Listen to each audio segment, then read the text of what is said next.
We go to Botswana. Is Botswana represented?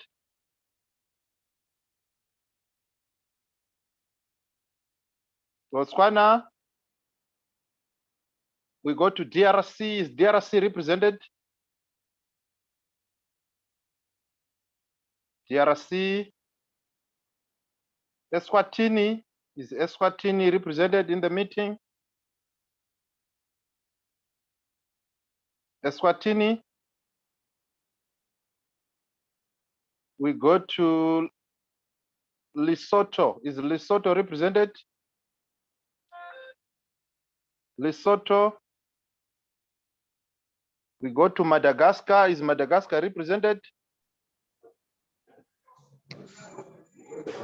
Bonjour, Lila. Thank you. Good morning. Welcome to the meeting. We go to Malawi. Is Malawi represented? Yes, facilitator. I'm from Malawi.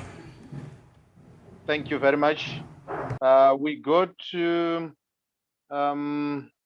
Mozambique. Is Mozambique represented?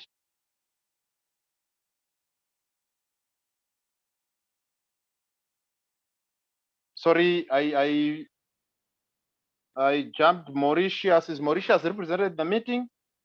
Mauritius? Do we have representatives from Mauritius? Mozambique? Namibia?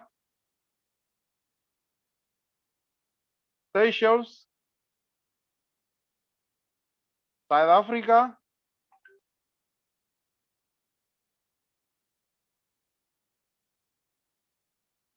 South Africa? Then we go to URT, United Republic of Tanzania. Zambia. And lastly, Zimbabwe. Zambia. Thank you. Zambia is there. Zambia is there, yes.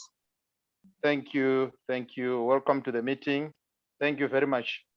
So we are represented by Madagascar, Malawi, and Zambia. We hope other colleagues will join us as we go through our meeting.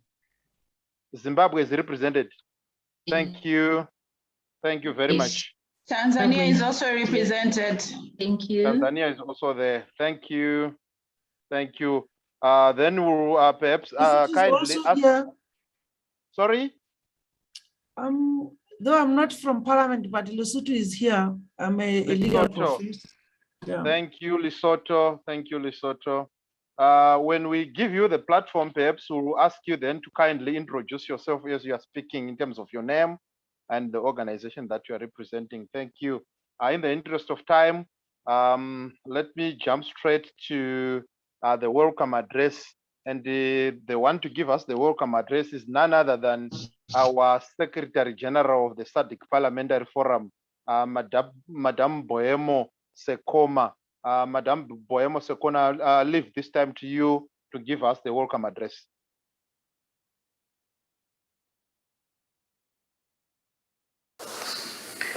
Good morning, delegates. Let me establish the protocol for this morning. Distinguished President of the SADC Lawyers Association, Mr. Maxwell Xolani, Botswana, partner of law firms Botswana, Loon and Connellan and Botswana.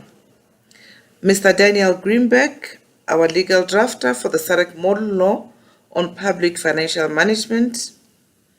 Members of the Technical Working Group of the SADC Model Law on Public Financial Management.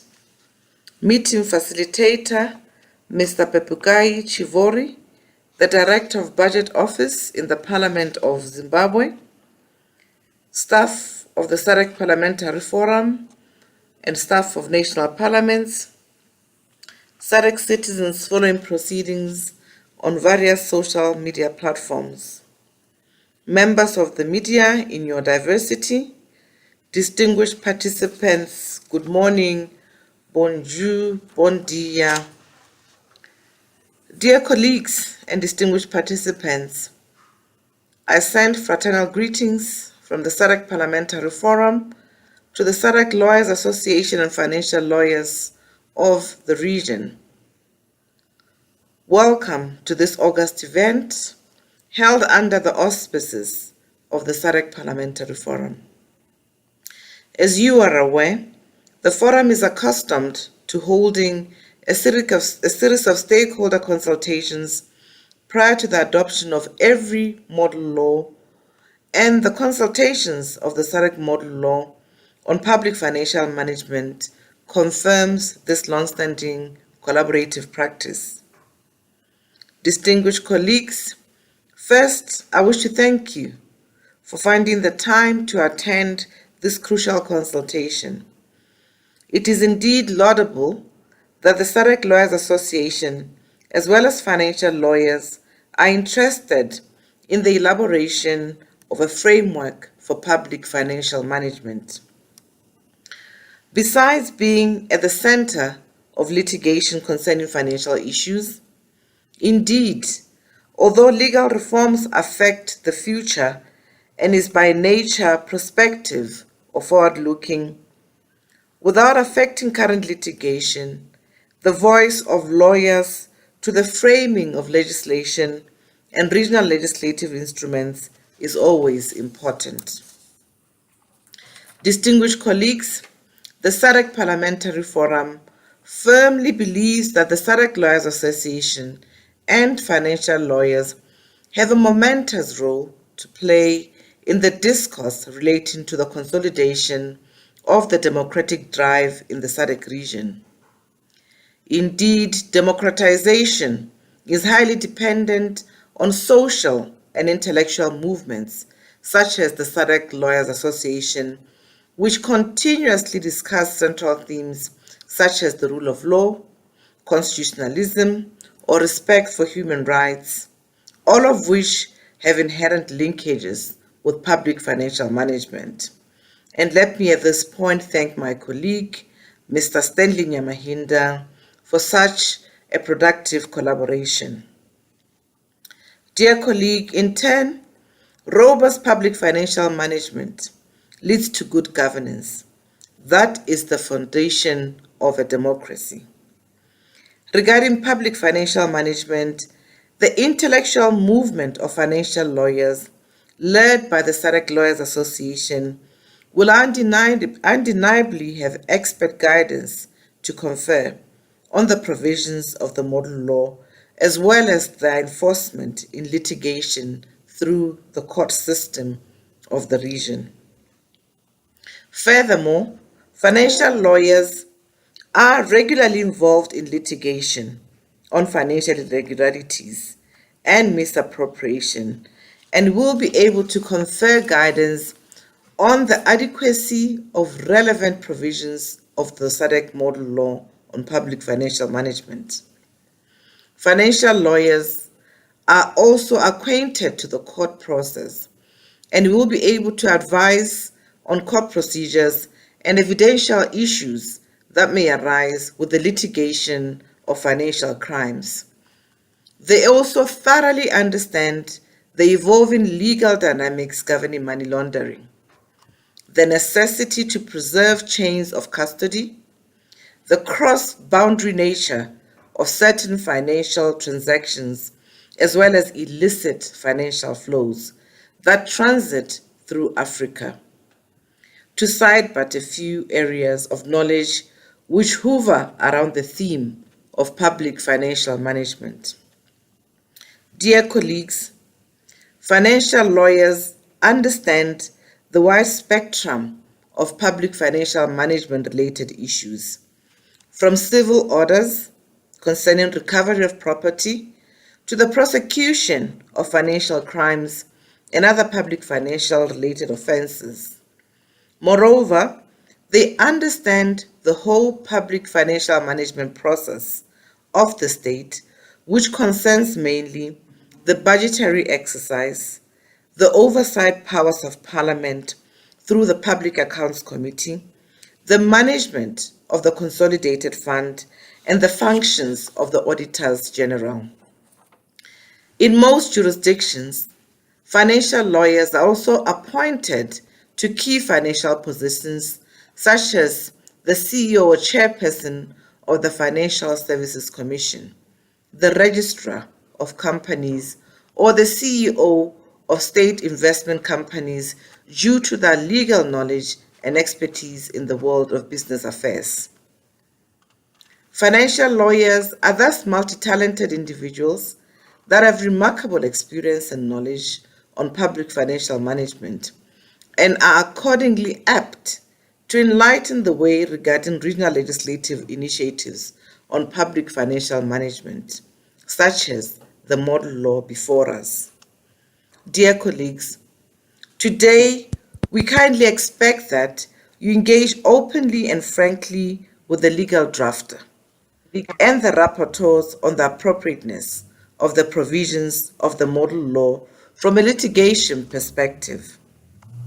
In particular, you may wish to draw particular attention to the provisions regarding appropriation of funds by the state under Part 7 and provisions on parliamentary control under Part 6, which specify the role and mandate of the Public Accounts Committee in overseeing the public financial affairs of the state.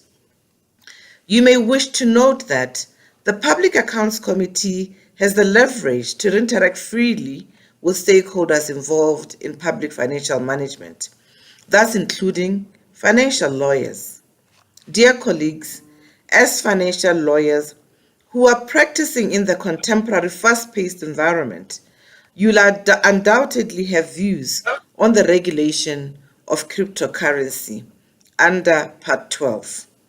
You may also wish to give guidance on the regulation of fintech licenses, which are closely linked to cryptocurrencies and which are likely to influence the financial systems of the SADC regions in the years to come, if it has not happened already. The new areas of financial regulation constitute food for thought as we finalize the SADC model law on public financial management. Dear colleagues and distinguished participants, I would like to underscore that a financial lawyer, or as financial lawyers, you may be working in public or private spheres. While domestication is usually a matter for the executive, financial lawyers are involved as liberal professionals in calling to action to government to do what is right for their country. Indeed, if today financial lawyers find that the public financial model law is bringing something new to the table in terms of enhancing good governance, improving the systems of checks and balances between the executive and parliament, and thus assisting actively the consolidation of the democratic drive, then you are invited to explore the possibilities of calling the executive to act in favor of domestication. And this by virtue of your independent capacity as legal professionals. In addition, you'll be called upon by the SADC Parliamentary Forum through the SADC Lawyers Association to interact with the Regional Parliamentary Model Laws Oversight Committee, which is the dedicated organ of the forum, to monitor the domestication of model laws through scorecards and other advocacy tools. The SADC Parliamentary Forum firmly believes that the SADC region is a region of wonders and is a powerhouse of potential. We cannot let progress be undermined by financial mismanagement, by fraud, corruption, and other public financial management irregularities. Dear colleagues, today, the SADC region stands at the crossroads of progress, innovation, and the visionary aspirations articulated in Africa Agenda 2063, which are intricately linked to the Sustainable Development Goals. In this regard, the Forum is committed to continue working with the SADC Lawyers Association and financial lawyers to drive and harness the legislative momentum required for the model law to become a reality and be gradually domesticated. With concerted efforts from determined stakeholders, the SADC region will undoubtedly rise to the height of its ambitions for the socio-economic benefit of the SADC citizenry. With these few hopeful words, I wish you a pleasant session and fruitful deliberations. I apologize I had to record this intervention purely because of competing priorities. I thank you and have a great day.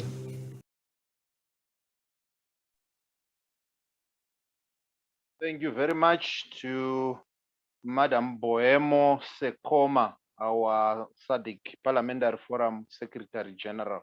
Indeed, she raised very important points that the consultations have become part of the modus operandi of the SADC Parliamentary Forum. And in that, it entrenches ownership of these model laws across the countries because they are widely consulted. And she highlighted the importance of our financial lawyers with their experience and knowledge in public finance management.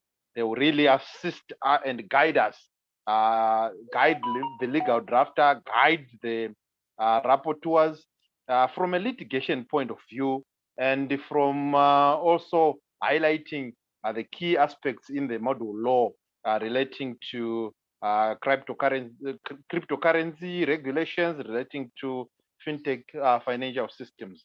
Thank you very much, Madam SG, for that. Without wasting much time, we move straight to our keynote address. And we have a representative of the SADC Lawyers Association, and Mr. Maxwell Tolani Botswana, who is the president of the SADC Lawyers Association, is ably represented by Sashi Nchito Kateta, who is the ex-court treasurer and council representative of the Law Association of Zambia to the SADC Lawyers Association, and is a senior partner of Nchito and Nchito Advocates in Lusaka, Zambia. I hope I have pronounced those names correctly. I give this time to you, Sashi Nchito Kateta, to give us the keynote address. Thank you. Thank you very much, Mr. Facilitator. And you tried to pronounce the names correctly, except the last one. It's Kateka. K-A, yes, K-A-T-E-K-A. Thank you very much. It's indeed my honor and privilege this morning to represent the president of SADC Lawyers Association, Mr. Maxwell Botswana, who is not able to join us this morning.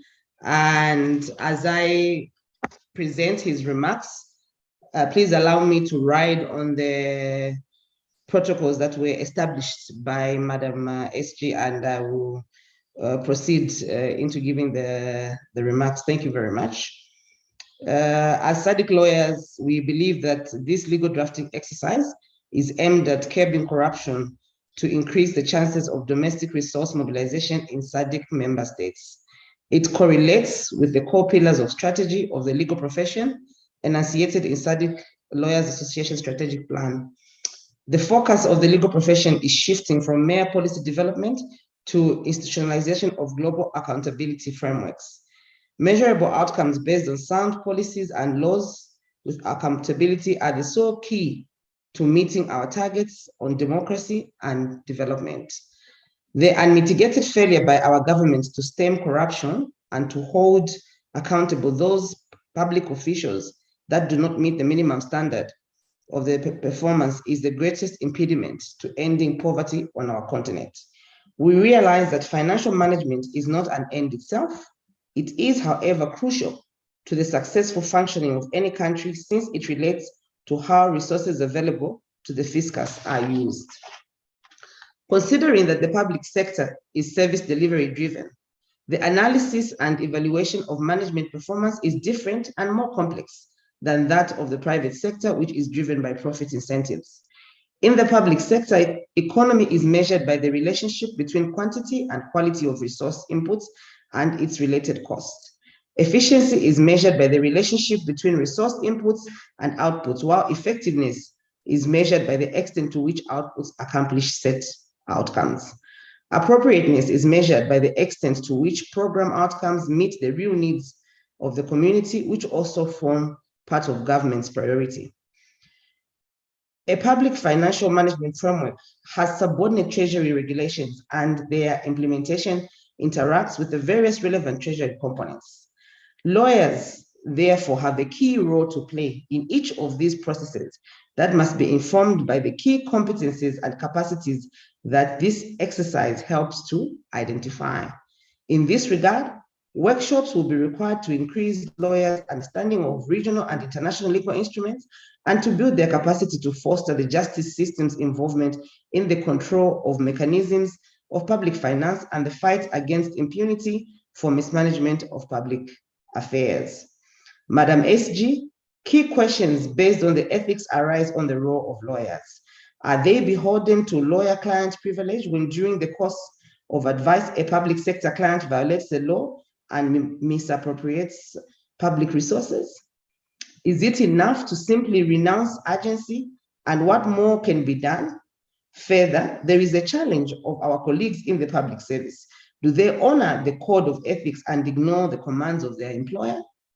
Are there safety nets for the whistleblowers under the public management finance policy?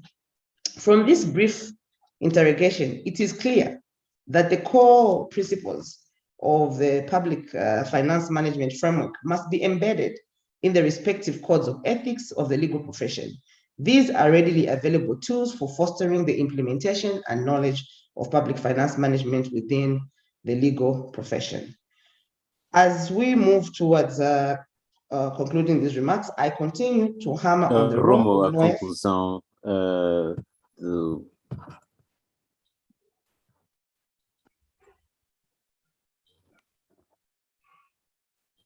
So I think someone needs to mute their mic. Sure, you can proceed. We continue to hammer on the role of lawyers to implementation of the public finance management. Lawyers play a critical gatekeeping role based on the intrinsic monitoring role they perform as advisors and facilitators of financial transactions, policy development, and interpretation against correlating regulations and institutional requirements. In this regard, I call upon our conscience and pledge to the constitution of our respective countries to be our master in the implementation of the provisions of the public finance management laws. Lawyers can also pick up the gaps in the law that impede its smooth application. Through public interest litigation, the involvement in law development and reform, it is possible to contribute to further alignment of the model law with domestic and international principles. I invite you to engage in robust debates and make critical input from across all your areas of expertise as they relate to public finance management. It is my hope that this event marks the beginning of a long and fruitful relationship and interactions. It is my understanding that the formalization of the collaboration between SADC and SADC Parliamentary Forum is underway. I look forward to finalization of this process and development of further mutuality between the two organizations for the benefit of our region and its citizens. I thank you all for taking time to come and participate in this consultative platform and wish you all success and prosperity in your further endeavors. Thank you very much. Thank you, Madam Sashi Nchito Kateka, for that keynote address. That is a call to action for our lawyers, financial lawyers, to really assist in the drafting of this model law to ensure that it is well couched so that we curb corruption in the region and we increase domestic resource mobilization. And also that we are advancing in the principles of economy, efficiency, effectiveness, appropriateness in our engagement in our public finance management roles. Thank you very much for that address, Madam.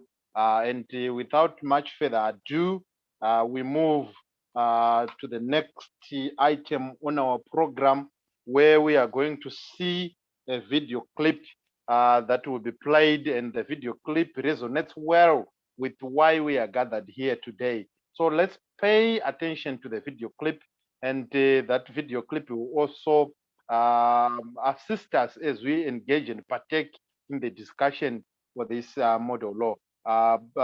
IT team, kindly assist so that we partake in the viewing of this very important video.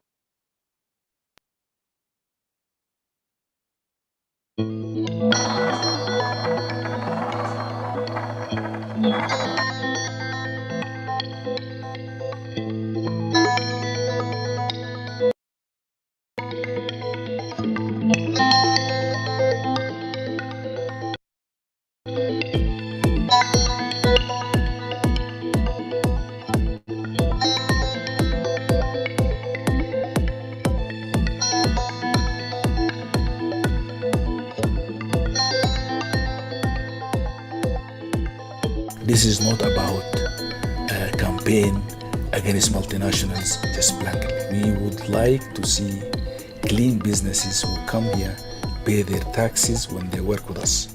The idea of reporting all their profit in a small headquarters where there are only 2 or 3 people working there and overlooking the entire operation, which is 60-70% of it is happening in this continent, we would like that to stop.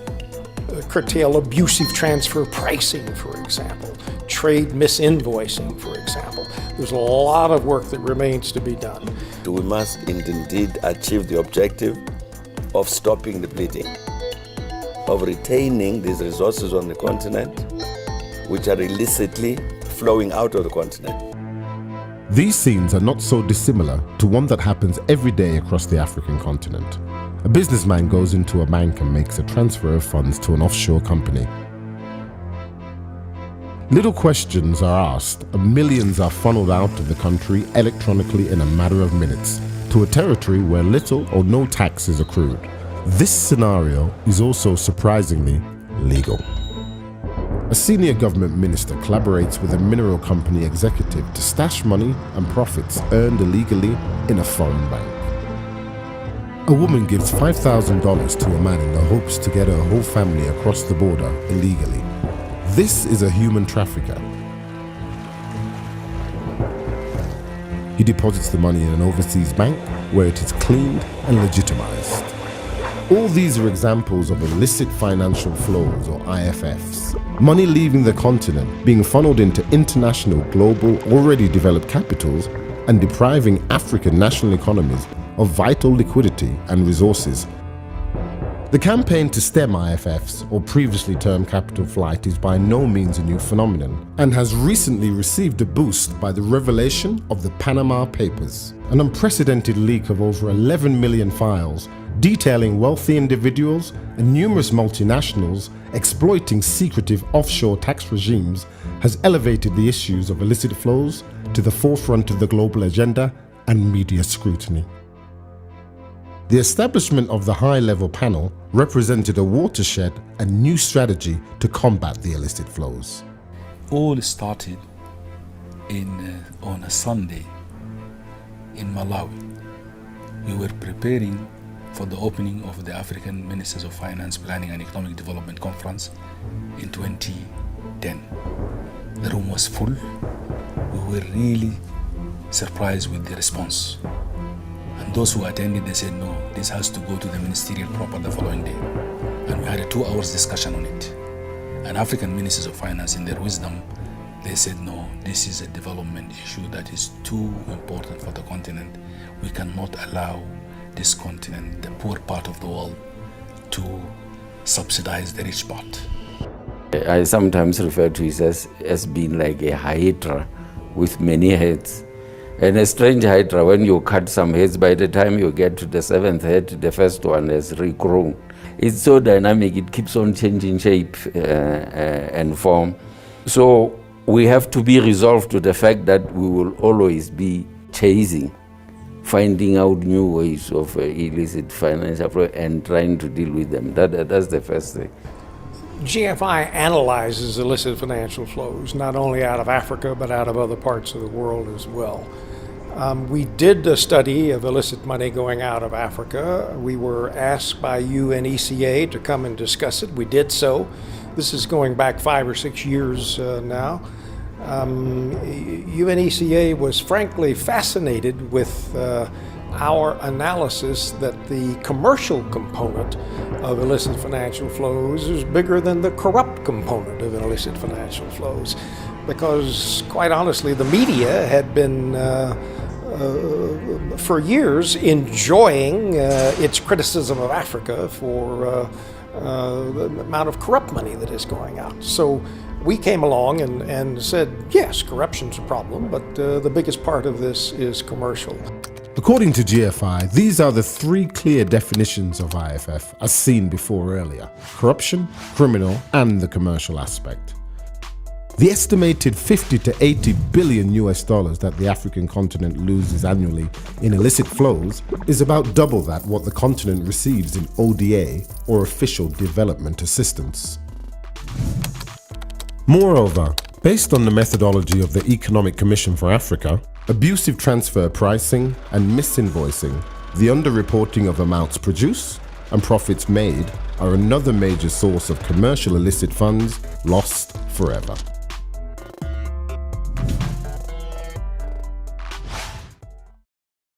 When we then presented our report to the African heads of state and government, they adopted the report in full, adopted the recommendations that we had made, and then decided as African heads of state and government to follow up on the implementation of what had been the recommendations, which had then been adopted as decisions of the AU summit. There has been a confluence of forces that have really given this a boost, and also, as you know very well, the birth of this was looking for how the continent can finance itself. And one of the immediate low-hanging fruits was the issue of illicit financial flows out of Africa. So I think it's firstly therefore leadership, secondly circumstance, and thirdly the strategy brought to this by the ECA. So it's been an exciting work, and the whole purpose is to promote African development. And how do you promote it? There has to be resources. It's resource mobilization. And in that regard, what are the obstacles to resource mobilization?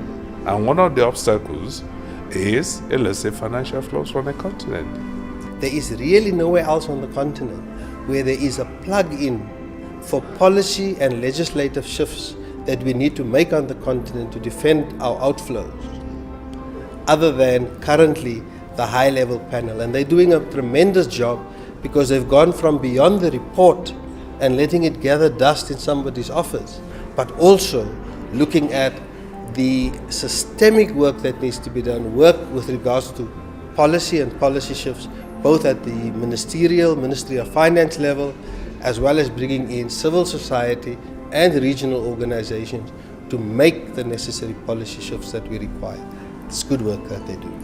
Even before the Panama Papers, they have managed to elevate the issue of international financial flows, at least, or illicit financial flows from Africa, at least, into an international issue. It's a global challenge also. So they anticipated the Panama Papers. Perhaps they'll be similar in future, but already the work of the panel has already put this into the fore, has already elevated this into a global issue, a global challenge, something requiring global action.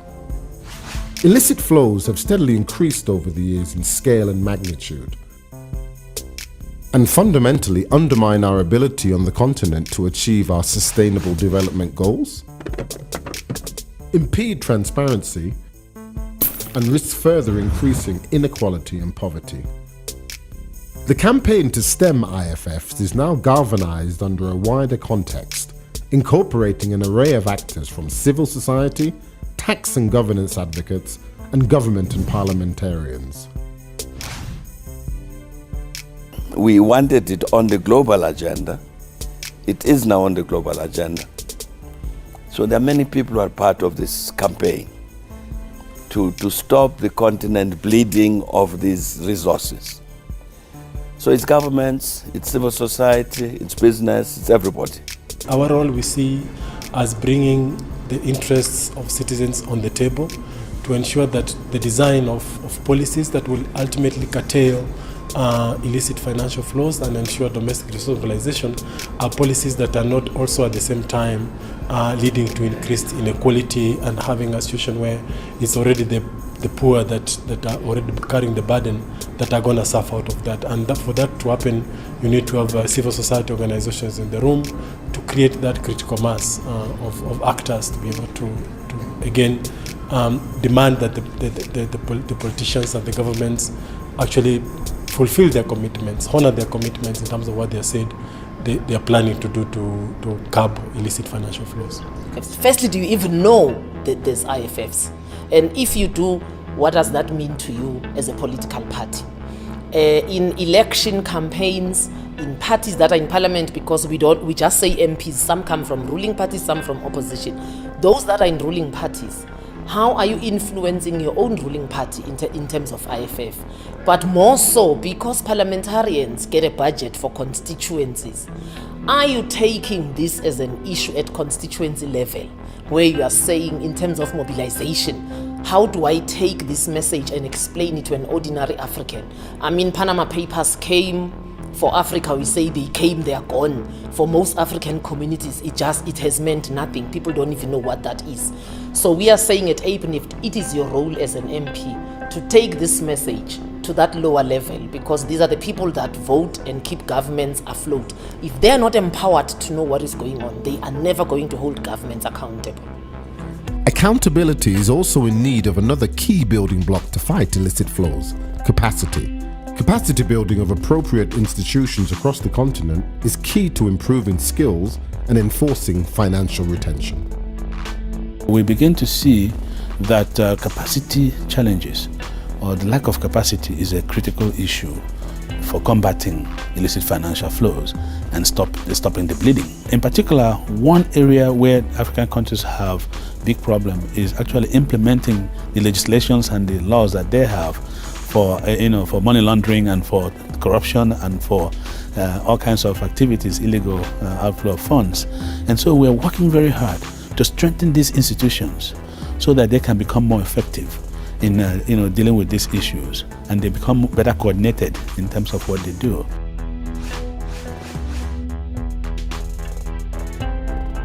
A clear metric on the success of tracking illicit flows is also its subsequent retrieval. Headway has now been made in a number of countries, generating repatriation of funds and the curtailment of aggressive tax avoidance regimes. But we need even improvements to track it better. Better accounting and international accounting standards, better capacity with customs officials, better capacity in drawing agreements and other things. I mean, even just identifying or tracking will take some effort. Uganda recently won an international court case against a British oil company, and as a result of that case, gathered $423 million in income that they would have lost did they not have a capital gains tax policy and law in Uganda. Many African countries do not have that, and because Uganda had that law, they were able to go to international arbitration, win the case, and now have that income. The cumulative effect of strengthening financial architecture, challenging banking secrecy, and reforming common tax orthodoxy reduces outflows and critically increases income on the continent. As the fight to stem illicit flows continues, the policy and legislative shifts being implemented by the panel will inevitably need to adapt to future innovative and more clandestine methods of outflows, preempting a drive to shift not only the legal structures, but also an overall moral offensive on IFFs and their consequences. You know for a fact that basically everybody in the world is going to disapprove. It might be legal, but if it's immoral, and people understand what that immorality means in practical terms.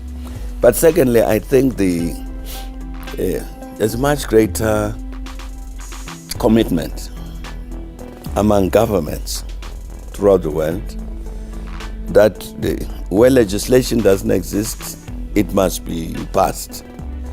Where it exists, it must be enforced. That you need all of these agreements and benchmarks, standards and all that to ensure that you have both you can have moral motivation, please act correctly, but you must also have the law on your side to say those who don't act correctly, then the law can act against them. So that you see even the definition of what's illicit in terms of the law, as people understand the loopholes and so on, and the impact, the negative impact of these illicit flows in terms of the quality of the lives of many, many people.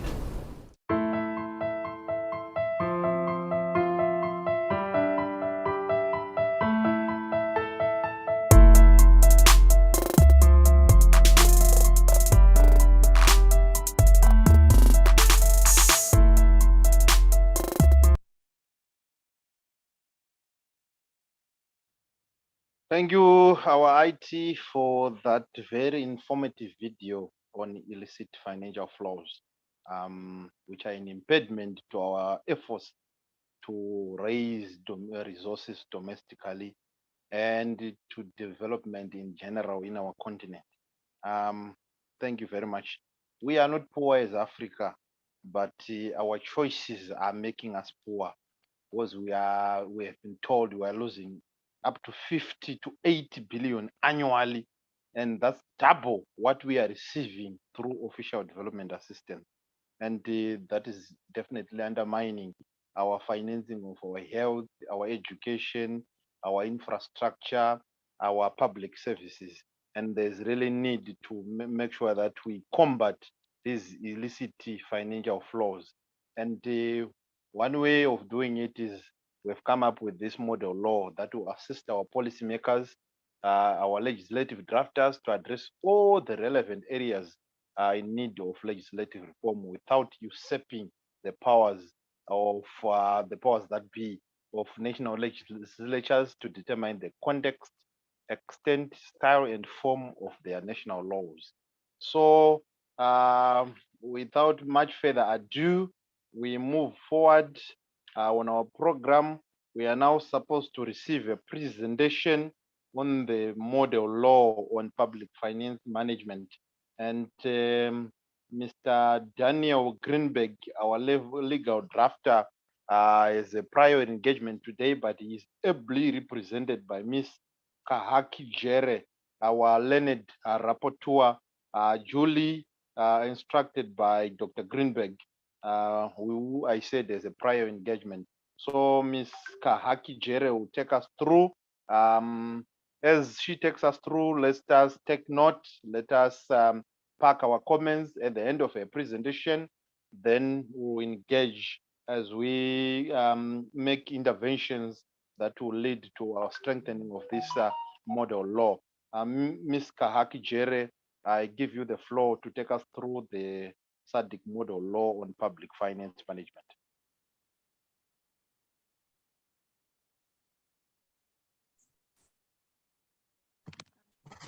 Good morning, all. I hope you can see me, and thank you, distinguished facilitator Pepukai. I hope you're pronouncing your name well. So, Dr. Greenberg couldn't be with us this morning, but he has tasked me with the task to present the model law, which I believe has been ably shared to all participants. And we shall, in making the presentation, I shall give a general overview and highlight the main salient features. All protocols observed, and with due regard to the Honorable Secretary General, the Honorable Keynote Speaker, and all distinguished participants. And I also would like to thank the facilitator thus far. My presentation will be based on, like I said, the assumption that the model law is already given and shared, and I'll just mainly highlight the key areas. As we have seen in the video that was shown just before this presentation, there are many cross-cutting issues that lawyers may be involved in public management. Well, every day we hear of all these public financial management scandals, and they all, at the end of the day, hinge down on how strong our legal frameworks are and how enforceable they are. Currently, the SADC region does have public finance management legislation. However, this model law comes in to address some of the gaps that have been identified and supplement some of the areas that could be improved. And especially this session is for you as lawyers to scrutinize the particular provisions that need further adjustment and adaptability to ensure that the model law works for our SADC region. So just before going into the model law itself, I would like to just give a background on which the drafting of the legislation is based on. As we all know, legislation is meant to address gaps in our legal frameworks or address particular problems that have been identified in society.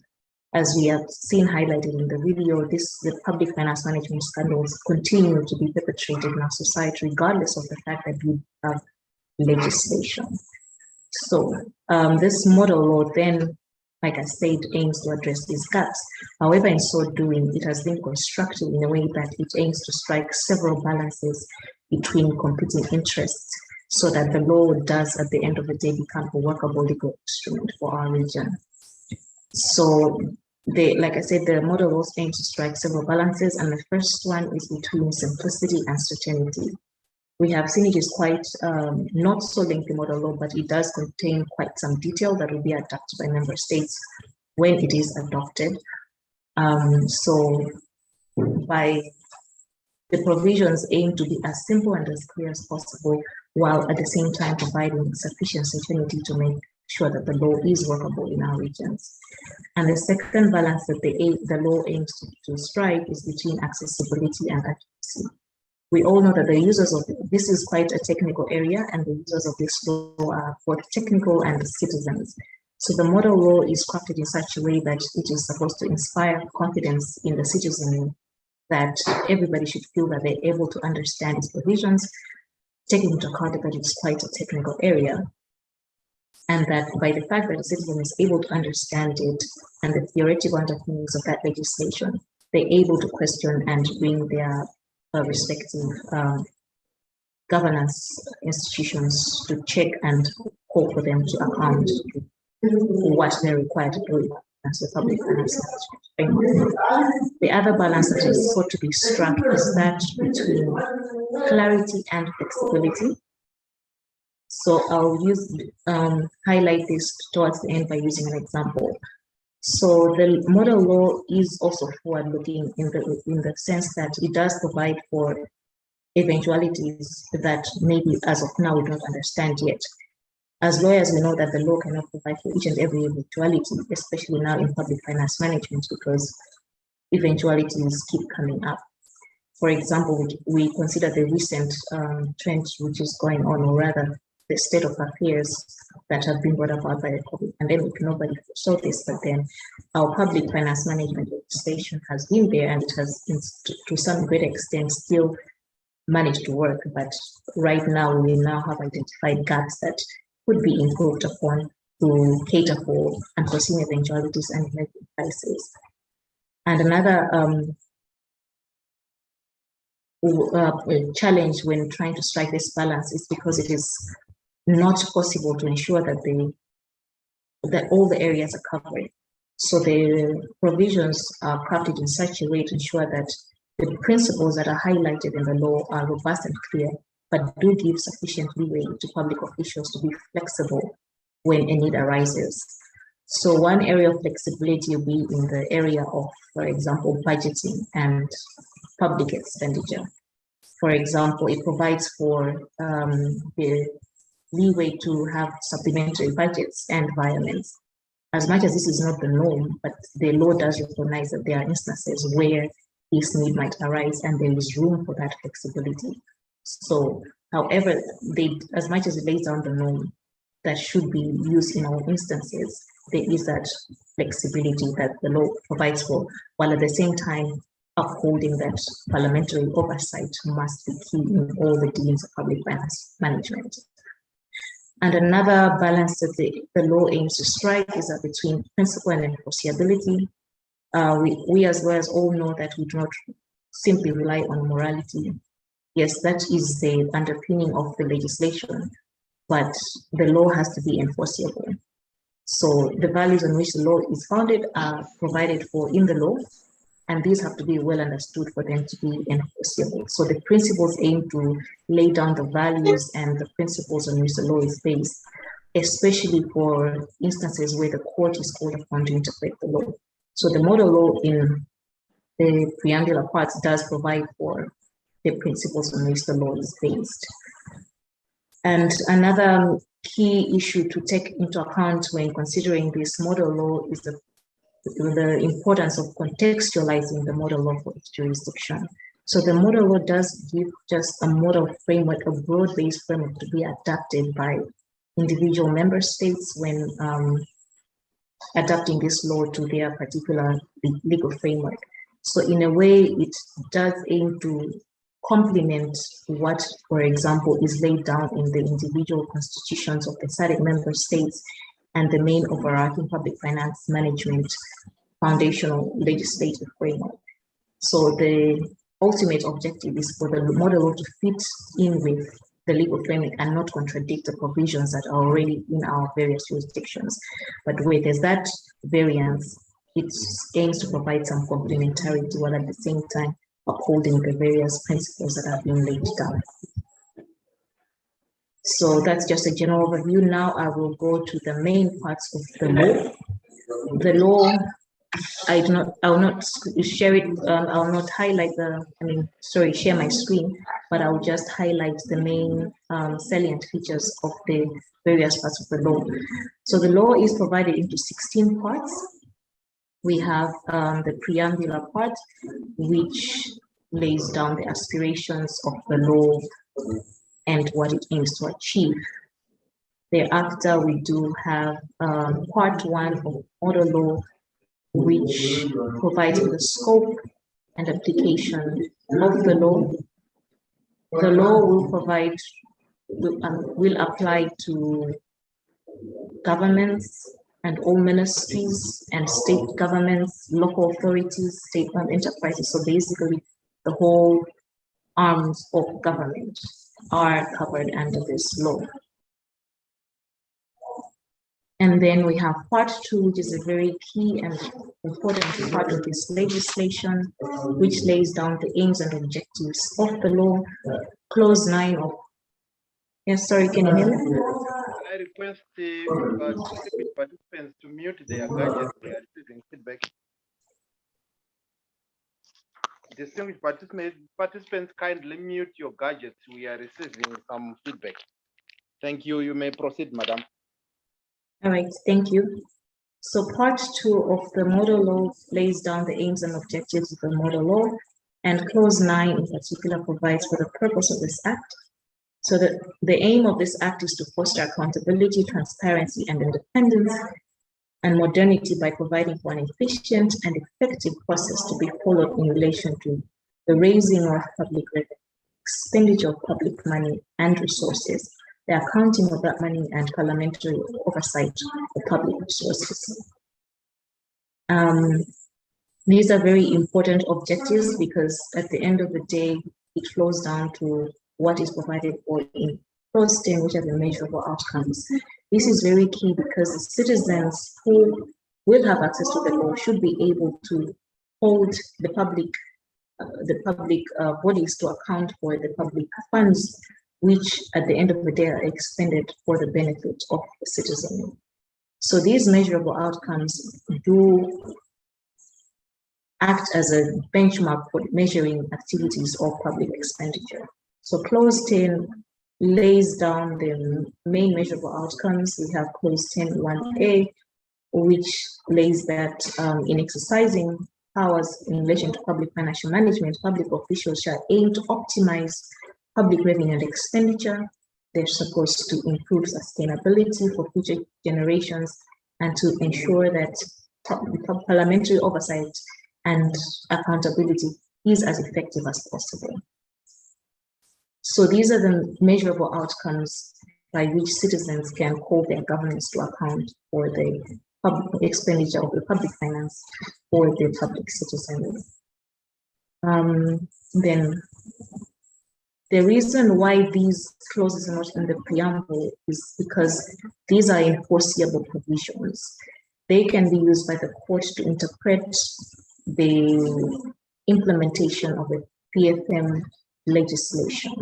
So we have seen that maybe some legislation does not have the particular measurable outcomes and the principles, but these are very key in ensuring that the model law aims to achieve the objectives that are laid down in clause 9. So without laying down the measurable outcomes and laying down the principles within which this law is supposed to be implemented, it might render it a nullity. So the model law does take cognizance of the fact that it is very key to ensure that the principles are included in the law.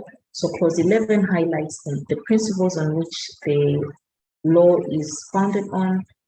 So this includes the transparency principle, the accountability and participation principle, which calls on government bodies to be accountable to the citizenry and to ensure that the citizenry are able to participate and call on governments to account for how public expenditure is done. And then subclause 3 of clause 11 provides for the oversight principle. It gives and establishes, it gives functions and powers to the relevant bodies to ensure that these oversee the public financial management system in the respective jurisdiction. And then subclause 4 of 11 provides for the responsibility principle. This is very key because it calls on public officials and bodies who are exercising functions in connection with public finance management to have regard to their responsibility to exercise these functions in the public interest. Clause 12 lays down the values on which the legislation is based. This includes the values of integrity, independence and impartiality, equity, professionalism, accountability, and responsiveness of the public finance management to the needs of the individual states. So these are very key in the implementation of the model law itself. Then we go to part 3, which provides for the authorities underpinning public financial management systems, which include the finance minister provided for in clause 14. We have the finance secretary provided for in clause 15. The functions of the finance secretary are laid down in clause 16. And this, I draw particular attention to members to examine if this part sufficiently addresses the roles that the finance secretary and finance ministry are required to play in the whole financial management system. Clause 17 gives powers of inspection to the finance secretary, who is empowered to call on public finance inspection. Sorry, I'll repeat that. The finance secretary has the powers to inspect public financial management process within ministries and other public bodies. So it does provide a check because for the powers of the finance secretary is enabled to check that the ministries which are applying this law do apply it in accordance to the laid down legal framework. And clauses 18 to 20 stipulate further the functions of the ministry and the minister, and then accounting officers are provided for in clause 21. The functions of these accounting officers are further laid down in subclause 3 of clause 21, and the roles include ensuring that these finance accounting officers establish systems that are effective and efficient and transparent in management of internal control of public funds. And these finance officers are called on to ensure that resources are applied effectively and efficiently and they do have the obligations to respect tax, levies, duties, and that pension contributions and audits are fully complied with. These finance officers are called on to ensure that all contractual and financial obligations are settled in accordance to relevant legislation, and that money due to ministries are collected efficiently and effectively. So all these obligations as laid down in clause 22 through, ranging from subclause A, paragraph A to L, are given to the finance officers, and as lawyers, we are called on to examine as to whether these are sufficient to ensure that the public finance duties of the government are carried out to the core. And then part 4 provides for public funds in general. Clause 24 provides for the consolidated fund, and clause 25 goes further to make provision for the payments to be made to the consolidated fund, and also makes a further provision for payments by error in clause 27. Other accounts are provided from clause 28, which provides for retention of accounts. So clause 29 provides for trading accounts. Then you have debt servicing accounts. And the part further makes for provision for gifts to the state and how these are supposed to be accounted for. The part 4 generally talks about public funds and how these are to be accounted for.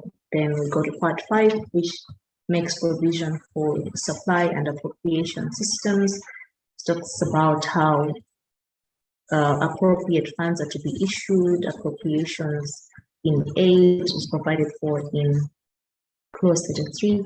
This part now leads us to part 6, which provides for parliamentary control, which is very key in public finance management. I would like to draw your particular attention to clause 35, which provides for the parliamentary engagement principle. This is a very key provision ensuring accountability of the executive arm of government. So Parliament, as another arm of government, does have a role to ensure that it checks the implementation of the obligations of the executive.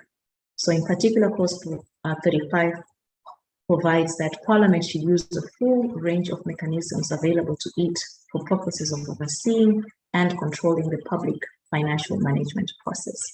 As such, it goes further to provide for mechanisms through which Parliament can do this, and this includes committee hearings and inquiries. So Parliament does have the mandate to establish committees and conduct hearings and inquiries on how the executive is spending public finances. Parliament can exercise its role through plenary questions during time of deliberation in the National Assembly, through written and oral questions, ministerial statements. And furthermore, Parliament and any committee may constitute other committees to lead inquiries, which will include external experts to investigate into any public financial management matter. As such, this requires that public authorities would have to prepare and submit work plans and implementation reports to the Parliament.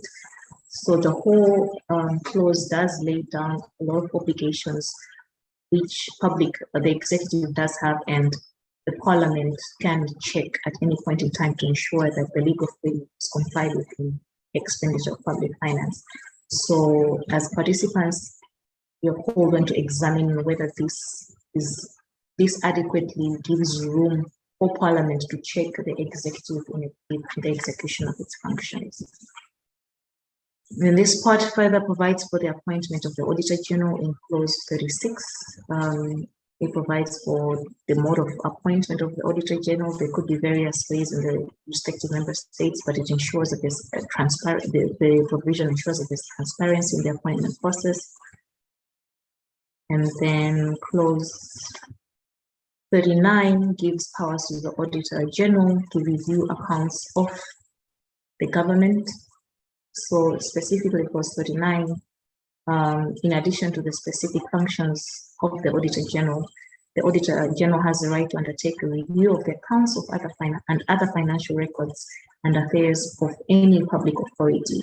And the Auditor General is given power to lay these reports before Parliament for scrutiny.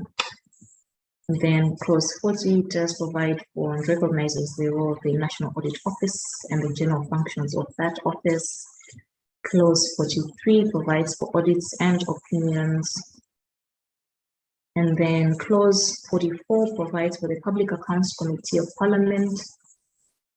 So as much as it is established in the National Assembly, it has a key role to play in the public finance management.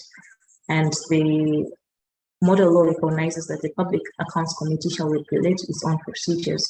However, the key role of that the Public Accounts Committee does play in public finance management is highlighted, and the model law takes cognizance of the particular functions the Public Accounts Committee does play. And clause 45 recognizes that the Public Accounts Committee will work in liaison with the Auditor General, and the clause 46 makes provision for the Auditor General's reports and how this shall be handled. Which leads us to clause 47, which makes provision for the complaints portal. So the Public Accounts Committee shall operate a system by which members of the public may make complaints to the committee to provide information about any matter connected with public finance management. So in a way, this provides a leeway for the public to be engaged in the public finance management of the government. So if there are complaints by citizenry about how the executive is expending funds, they do have a leeway to channel these complaints with the complaints portal, and the Public Accounts Committee, through its powers to check the executive, has powers to ensure that the executive is called into account in relation to the complaints that are laid for it.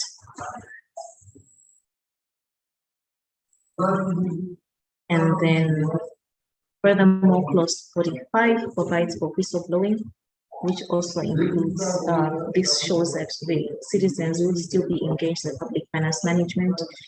And under this clause, the Public Accounts Committee shall make arrangements to ensure that public authorities and other persons with information about an actual or possible financial irregularity are enabled to make disclosures to the PAC. So as we saw in the video that was shown earlier, whistleblowing does help in resolving all these public finance scandals, and if this is entrenched in our legislation, it serves as a mechanism in short to try and ensure or curb the effects of public finance mismanagement. This clause further confers protection on those persons who act as whistleblowers, and by linking this to the whistleblower legislation, if it is available in the various member states. Then Part 7 provides for the national budget, and these are some issues that require further consideration. This part provides for the purposes of the budget, and clause 51 makes provision for parliamentary control. So under this provision, the Minister of Finance shall make arrangements to ensure that Parliament has opportunity in the course of application of this part to object individual budgetary proposals of the government, to require the implementation of specific recommendations on public expenditure, or Parliament to give or withhold approval to particular components of the public finance management systems. So in a way, it does highlight the importance of the checks and balances between the two arms of government. So when the executive does present the budget, the proposed budget to Parliament, Parliament has overall scrutiny powers to ensure that the proposed expenditure does ultimately benefit the citizenry. Then clause 52 provides for the annual appropriation procedures. Clause 53 is one of the flexibilities provided for, as highlighted in my opening remarks, with regards to the flexibility that this legislation provides for. It provides for requirement. So this is not the norm, but this is always the exception where something has to be covered within the national budget, which was not yet anticipated. And then we go to clause 57, which provides for budget consultation, which makes room for participation of the citizenry and the Parliament. And then clause 62 highlights the importance of equality and diversity in the annual budgeting from the financial year of the government. Then the rest of the part goes on to highlight all the steps that should be taken and principles to be taken into account in the annual budgeting process. Then we go to part 8, which provides for government borrowing and public debt. Clause 72 classifies the public debt, and clause 73 provides for a debt management strategy. It obliges the minister to prepare and lay before Parliament a debt management strategy. As we're all aware, most member states might have high debt because of maybe not so appropriate planning. So this provision makes sure that there is a legal framework on which public debt is managed. It further provides for debt management committees in clause 74, and clause 75 gives the Minister of Finance the authority to borrow, but this is subject to Parliament approval. And then clause 77 provides for the issuance of securities and registration of that securities under clause 79. And clause 80 gives power to the government to on-lend finances that have been borrowed, and as such there be a requirement for guarantees and indemnities which are provided for in clause 81. And then clause 82 calls on for the minister to make public debt statements and to ensure that there's information about resources allocated or available for allocation to cater for public debt. And then clause 83, which is quite important, highlights the debt schedule which the minister is supposed to develop. So the clause 83 provides that the minister shall maintain a public debt schedule setting out the state of public debt from time to time. So this is an accountability mechanism to ensure that the citizen is aware and that the Parliament does keep the executive in check. And then the rest of the part goes on to parliamentary scrutiny and how the Parliament ensures that debt is serviced and gives obligations to the minister on how to recover debt or to government as well. Then we go to part 9, which provides for procurement and use of public resources. Most member states do have separate legislation which addresses this, but the public finance management does take cognizance of the important role that public procurement and use of public resources does play in the whole public finance management system. So therefore, clause 90 provides for public procurement activities as a general definition, and the procurement principle is laid down in clause 91, which is that the public procurement activities should be carried out with a view to achieving and in a manner designed to achieve maximum value for public expenditure. So value for money at the end of the day is supposed to be achieved in all public procurement. And then clause 94 goes further to provide for the procurement regulations, as much as this could be in separate legislation. The public finance management model law does take cognizance of the important role that the procurement regulations do play in complementing the PFMA model law. And clause 95 further goes to highlight how the use of public resources should be used in public procurement. And then clause 95 is quite key because it highlights the procurement in emergencies. This will usually happen in circumstances not usually covered in the national budget, so there would be some need for flexibility. But then clause 97 calls on that procurement regulations that are developed pursuant to this part should include provisions about the application and modification of the regulations where procurement activities are required to be undertaken in connection with or during the course of any civil contingency or other emergency. For example, COVID is a very key example in this case where this part is appropriate. Then part 10 deals with public accounting. Now we'll highlight clause 99, which provides for resource accounting as distinguished from cash accounting. which is a trend, which only shows the movement of cash and is not an accurate representation of public assets. However, this is laid down in clause 99.1 and states that the ministry for which an estimate is provided for in Parliament in respect of any financial year shall prepare resource accounts for that year. So it singles out resource accounting as opposed to cash accounting. Then scrutiny of that accounting is provided for under clause 100. Then we go to part 10, which provides for public accounting. So clause 98 provides for the public accounting principles, which include the public financial management principles and the generally accepted accounting principles. So it does lay down the public accounting principles to be used in public accounting. And then clause 99 provides for preparation of resource accounts. And then we go to clause 100, as I've already highlighted, on the scrutiny of that public accounting. Then we go to part 11, which provides for financial misconduct, misuse, and maladministration. So this is a very key part in enforcement of this legislation.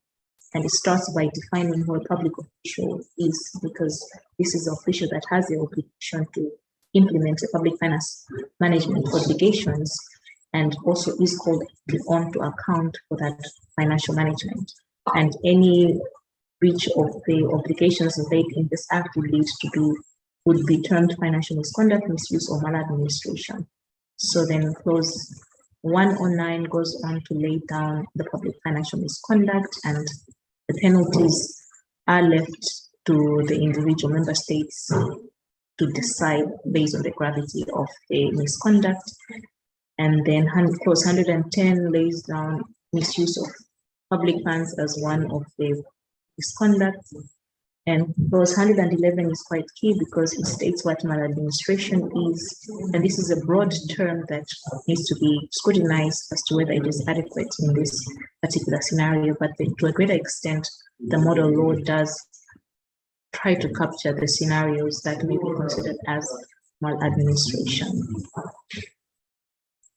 And then clause 112 provides for the enforcement mechanisms, which include recovery of funds, disqualification of public officials under clause 113, which provides that a public official has committed a financial maladministration may be disqualified from a specific office or appointment or class of offices or appointments by resolution of the Parliament. So Parliament does have a crucial role to play in checking this and disqualifying some members of the executive for maladministration in carrying out the obligations of public finance management. Then part 12 is quite key. It's different and new. I think most jurisdictions may not already have provided for this. So it is one of the flexible areas of the legislation which provides for cryptocurrencies. As we are all aware that it is not quite clear how this is governed. So it does lay down the regulatory principles in clause 116, but before that, there's a definition of cryptocurrency given in 115 to try and give a scope to which this part shall apply. And then clause 116 does lay down the general principles for regulating cryptocurrencies, which include constructive engagement during the regulatory aspect and the classification of crypto assets to be defined and then classified so that the law is very clear as to how it shall apply to these crypto assets. And then it also ensures that there's consumer and investor protection in the regulation of cryptocurrencies. So all these are the general principles, but then it goes further to provide for flexibility on how to regulate this by making room for regulations to be developed as and when needed and when changes occur in this ever-changing mode of finance. Then part 13 provides for state governments, and the interpretation is provided for in clause 120 that this shall apply to state governments and they shall be adapted as according to how legislation is drafted in the particular individual SADC member states. And 121 is a general application of this act. And then Part 14 provides for local authorities to take cognizance of the fact that some individual member states already have legislation in this area, but then it still is key to have local authorities covered under public finance management. And then Part 15 provides for state-owned enterprises. These are defined, since these are public bodies, they are also covered under the public finance management law. Then Part 16 contains the final provisions, include contraventions of the Act. Clause 126 provides that it is an offense to fail to comply with the obligation listed in this Act, so it's open to individual member states to classify the particular offenses. And subclause 2 of 126 provides for the penalties which are left to the discretion of the individual member states when adopting model law. Then the other latter provisions are standard. Clause 29 provides for supplementary regulations which takes cognizance of the fact that the model law will not cover everything, and the minister does have a leeway to make regulations to supplement the act and to bring it into better effect. And the minister will also make guidance. This can be done with the minister, the secretary of the treasury, the accountant general, the auditor general, and other relevant authorities. Then these regulations are subject to parliamentary scrutiny as provided in clause 132, which still upholds the parliamentary oversight principle and affirms the role that parliament does play in ensuring that there's accountability in public finance management.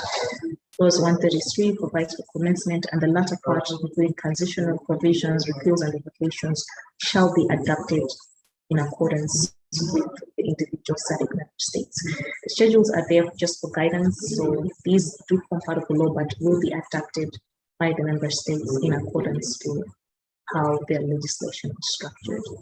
So in a nutshell, this is what the PFMA model law does provide for.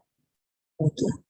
So questions and comments shall be taken. We have a rapporteur here, and the comments and contributions to the model law, specifically to improve the model law, are welcome, and this shall be relayed on to Mr. Greenberg. Thank you. Thank you very much, Madam, for that elaborate presentation on the model law on public finance management.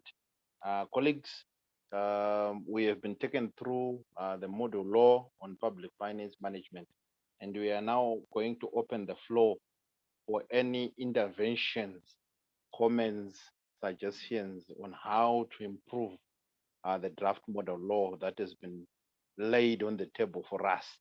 We will open the floor for any comments if participants can show by raising hands, and I'll kindly ask participants perhaps to just introduce themselves as they make their contributions so that we know who is representing which organizations when we make our contribution.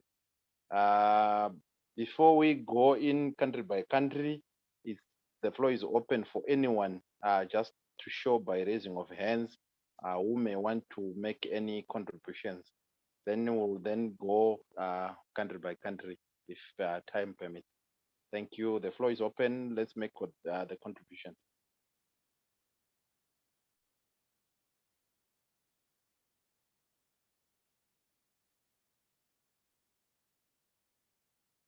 Distinguished participants, can we show by raising hands those who want to make contributions?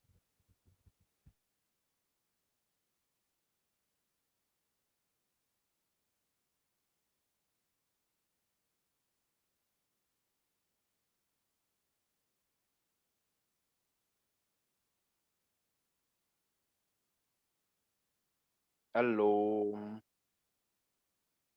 Anybody to break the ice and make the first contributions?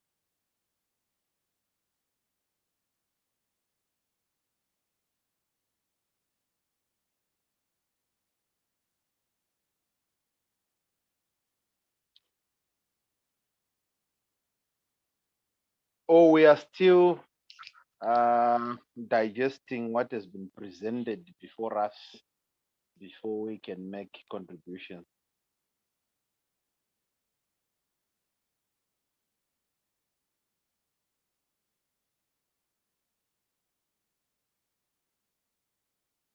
In that case, then we'll have to go country by country. We do a roll call so that we make contributions as per our countries. I'm not sure whether Angola has managed to join us. Angola, Botswana, DRC, Eswatini. Do we have representation from those countries? Anyone from Angola, Botswana, DRC, or Eswatini?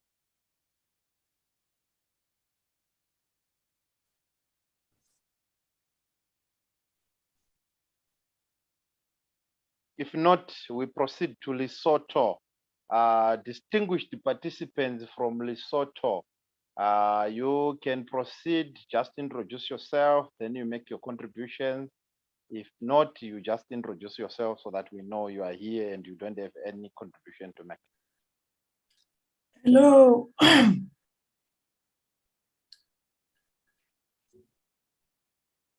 Hello, please proceed.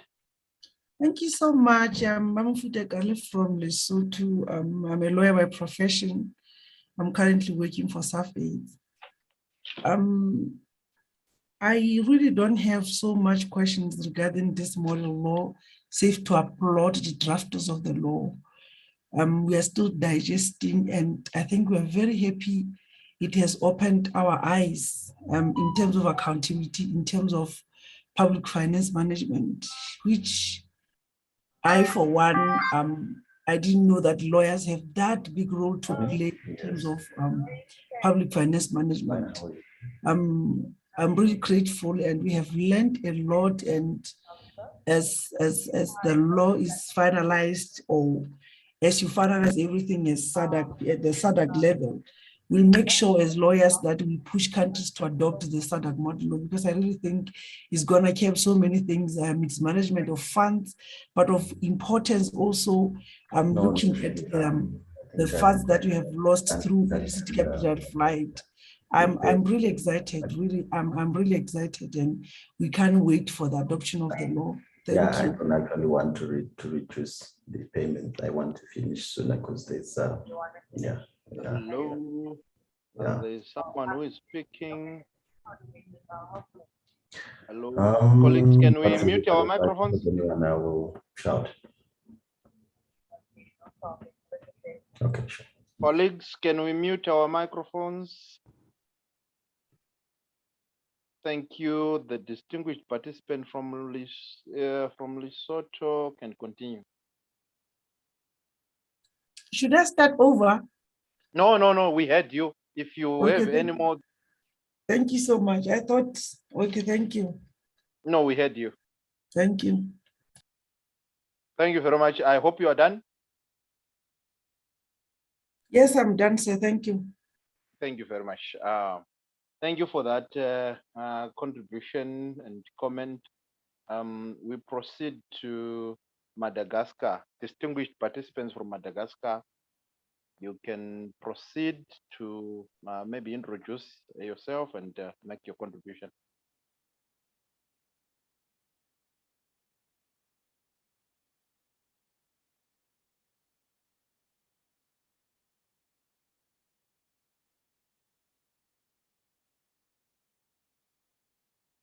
Participants, I will kindly request that when you make your contribution, if possible, you unmute your video for the purposes of recording so that people can see you. As you unmute your mic, you are also requested to unmute your video so that people can see you, because this is being live streamed on YouTube and on, I think, on Parliament TV as we speak. Distinguished participants from Madagascar, the floor is yours.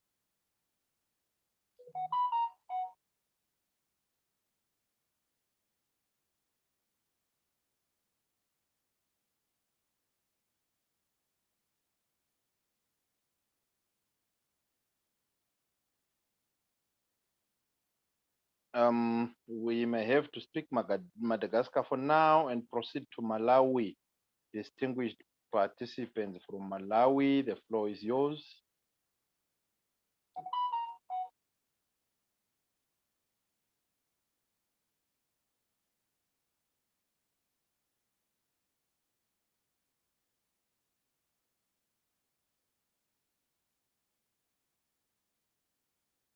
Do we have Malawi in the meeting?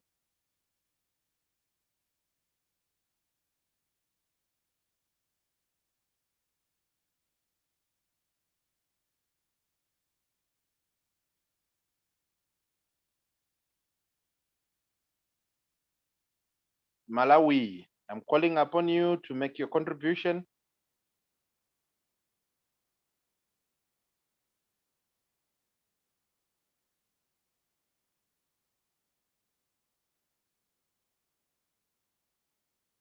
I hope they will make their contributions as we go. I'm just calling upon if distinguished participants from Mauritius, Mozambique, Namibia, Seychelles, and South Africa, if they've joined us, can you show by way of raising hands, or you unmute your mic and make a contribution? Mauritius, Mozambique, Namibia, Seychelles, South Africa, do we have participants from those countries?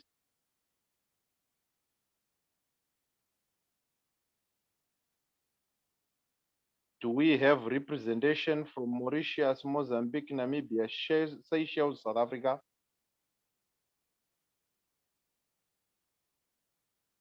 If not, we proceed to the United Republic of Tanzania.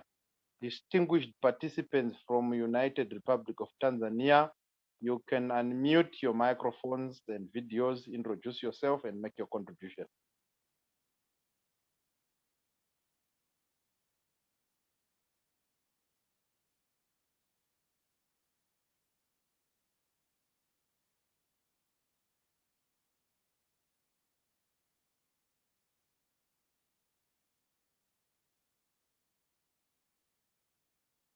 Hello, Tanzania.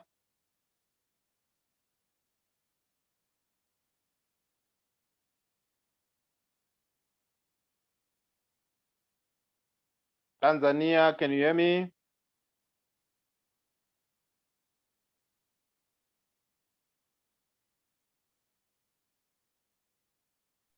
Hello. Yes, it's Hafsa from Tanzania. Thank you very much. Yes, I don't have anything to contribute for now because I participated as just another participant. I was not a delegate, but I was following up very closely. Thank you for each delegate and their presentation. It's really good. And yeah, thank you. Thank you very much. Thank you. It's good that you are with us. We proceed to Zambia. Our distinguished delegates from Zambia. The floor is yours.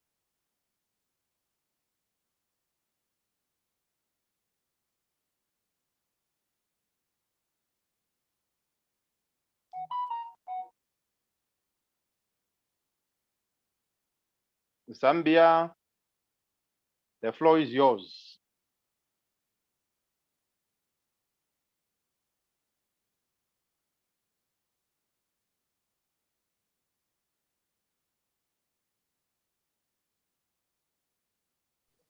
Just in case the other delegates are looking to me, I am here representing SADC lawyers. So I've seen there's Mary Mlenga, there's Wale Muvanga. So please feel free to contribute.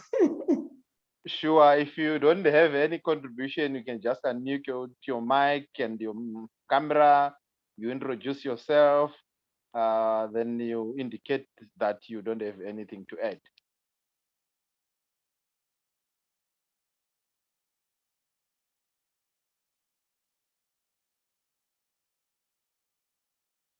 And those who are going to make written submissions, you can indicate so that you are going to send in written submissions, and they are very much welcome through the SADC Parliamentary Forum to Mr. Daniel Greenberg, our legal drafter. Thank you, Zambia.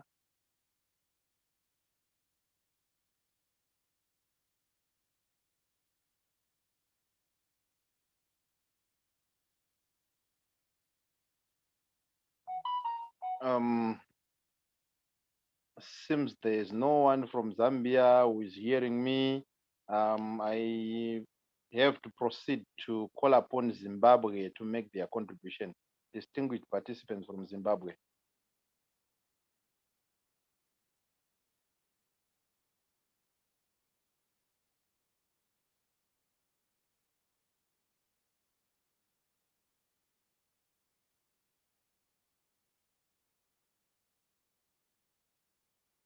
Hello, distinguished participants.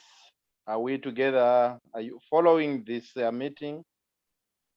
Anybody from Zimbabwe or Zambia?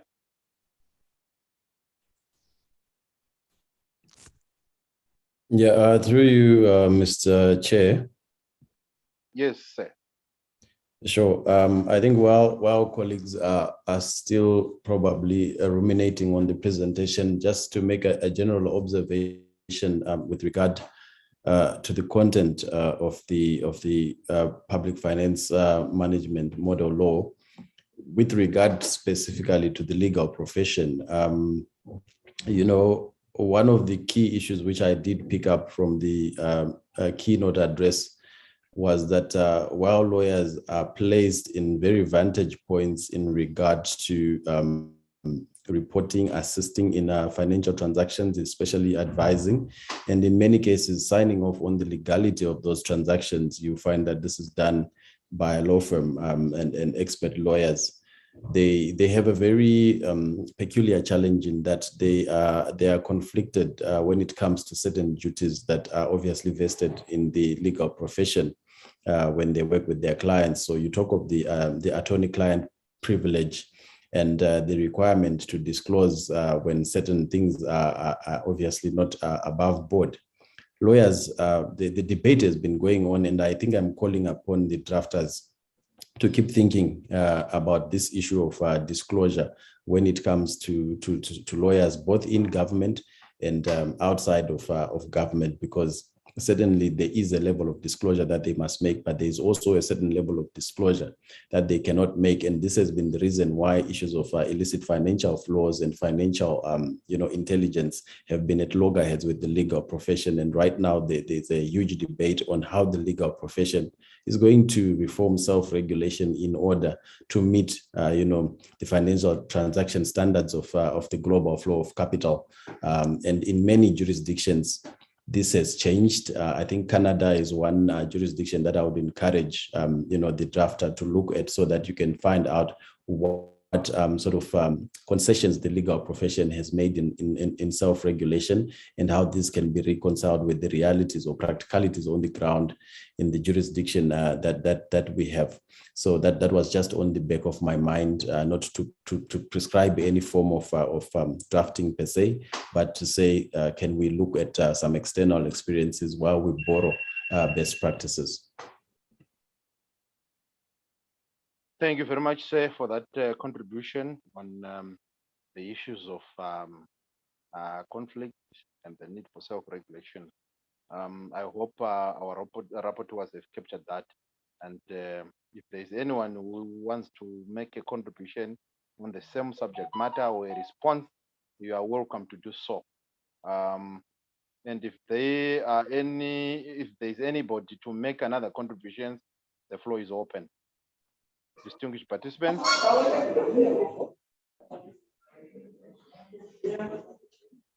Hello, sir, you can proceed.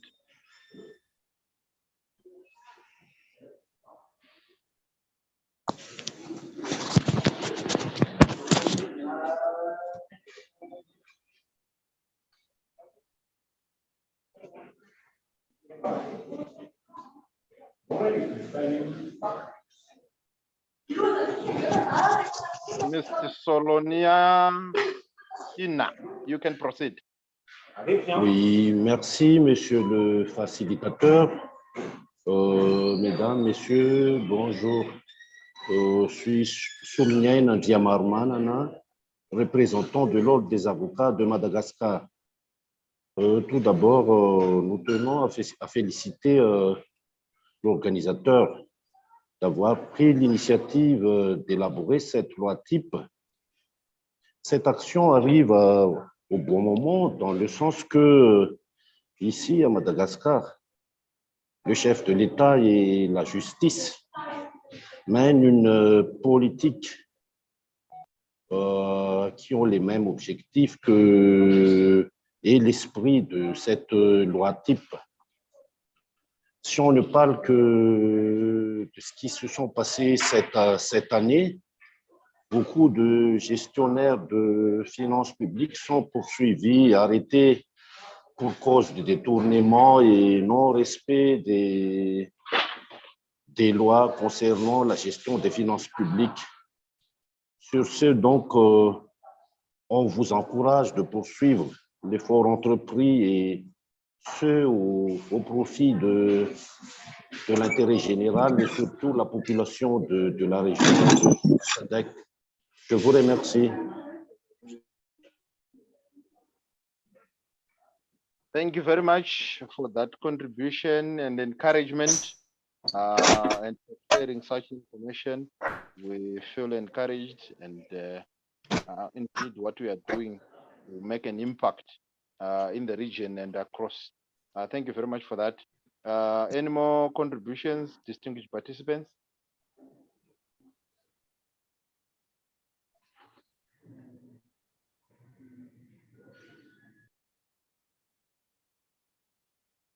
I see a hand.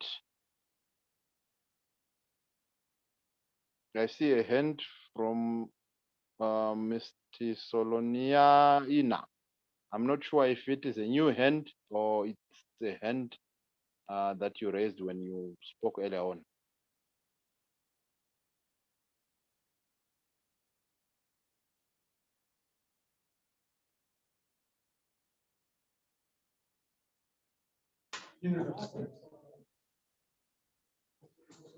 Non. Je suis désolé.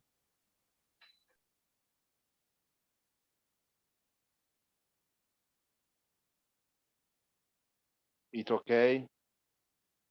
We can proceed. Any more contributions, colleagues?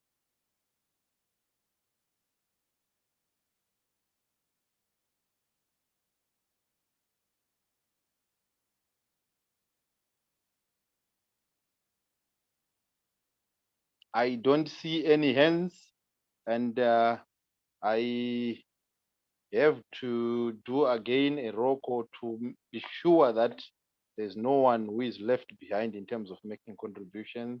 Starting with the Malawi, who had indicated that they are participating in the meeting. Malawi, do you have any contribution or we proceed? If not, I'm calling upon Tanzania. If you have any contribution.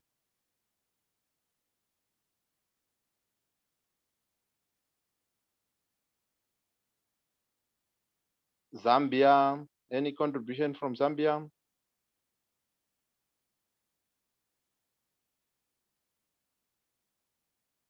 And lastly, Zimbabwe, any contribution from Zimbabwe?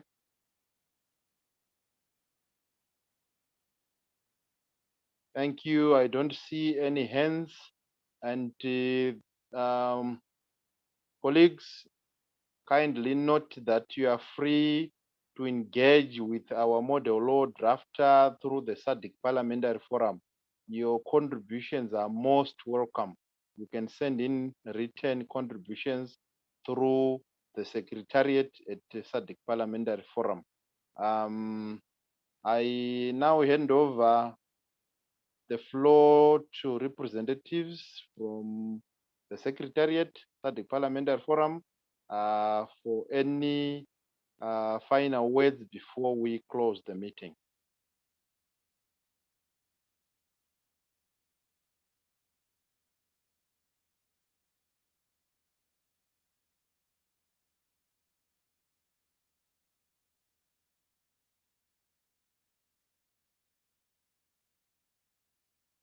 SADC PF.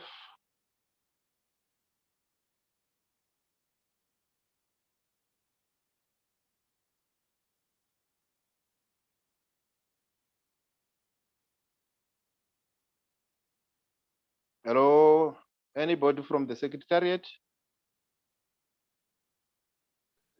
Hello?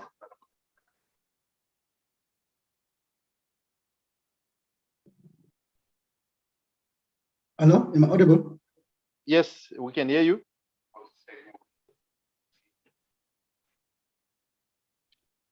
You needed somebody from the secretariat? Yes, I realized that we don't have any more contributions from the distinguished participants.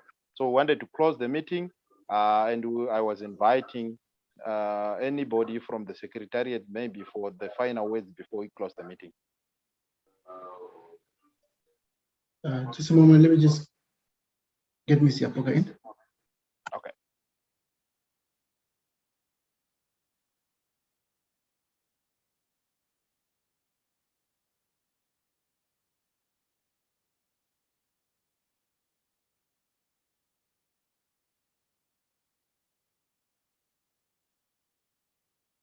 And I'm sure colleagues have the contacts. If not, they can be shared on the chat platform so that they can send in written comments or suggestions to the model law drafter and the TWG through our secretariat.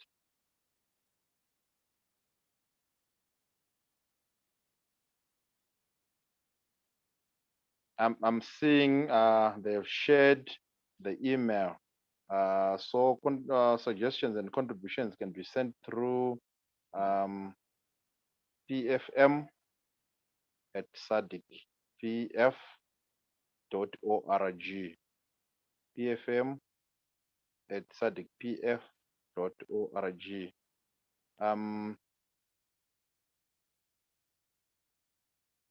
Madam Jere, I'm not sure if you want to react to the comments that have been made. You can react. The floor is yours, Madam Jere, if you want to react to the comments.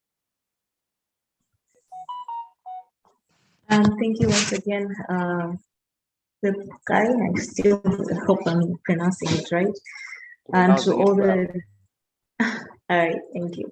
And to all the distinguished participants, and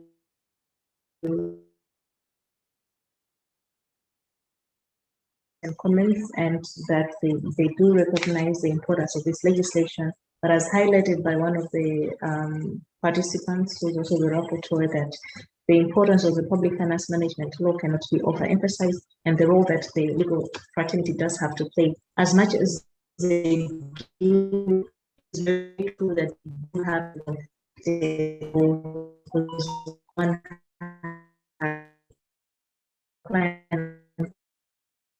engaging the state to ensure that the law is upheld. So in this case, maybe participants could think around that, as called on upon by Mr. Yamanyi, to try and give suggestions on how best to improve this. We do have the whistleblower protection provisions and the whistleblower provisions which provide for whistleblowing in the case of misuse of public finance and general public finance management. However, it's just about striking the, maybe one of the things that the law should is strike the balance between the obligations in other provisions and that the obligations that citizens have under the public finance management legislation. But all the comments that are made are welcome, and as you have highlighted correctly, the consultations are still ongoing, and the SADC is still open to receiving more suggestions, comments, areas of improvement. After all, this model will be used in the SADC region and to the benefit of our citizens, including the lawyers themselves. So with those few remarks, thank you on my part, and we look forward to the further comments being made. Thank you. Thank you very much for that response.